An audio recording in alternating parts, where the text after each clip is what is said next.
Hello everyone, very good morning to all of you. ইতিমধ্যে WBCS 2023 group A এবং group B এর personality test সম্পন্ন হয়েছে। তার সাথে সাথে গ্রুপ ডি 2022-এরও পার্সোনালিটি টেস্ট সম্পন্ন হয়েছে। তো তোমরা অনেকেই আমাকে মেসেজ করছো এবং জানতে চাইছো যে রেজাল্ট কবে আসতে পারে, ফাইনাল মেরিট লিস্ট কবে আসবে গ্রুপ এ বি এবং 2022-এর গ্রুপ ডি। তাদের জন্য একটি নিউজ রয়েছে, এক বিশ্বস্ত সূত্রে খবর যে এখন রেজাল্ট বেরোচ্ছে না, অর্থাৎ 2025-এর ডিসেম্বরের মধ্যে রেজাল্ট বেরোনোর কোনো স্কোপ নেই, কারণ 28শে ডিসেম্বর ক্লার্কশিপ পার্ট 2 এক্সামিনেশন রয়েছে।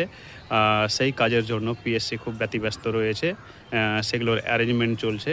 তো তোমাদের রেজাল্ট ধরে রাখতে পারো জানুয়ারি 2026-এর সেকেন্ড উইকের মধ্যে চলে আসতে পারে। প্রথমে 2023-এর গ্রুপ এ এবং বি এর ফাইনাল মেরিট লিস্ট বের হবে, তারপর হয়তো 2022-এর গ্রুপ ডি রেজাল্ট আসবে। তো আজকে ছিল এই আপডেট। আরও পরবর্তীতে আপডেট পেলে তোমাদেরকে জানিয়ে দেবো।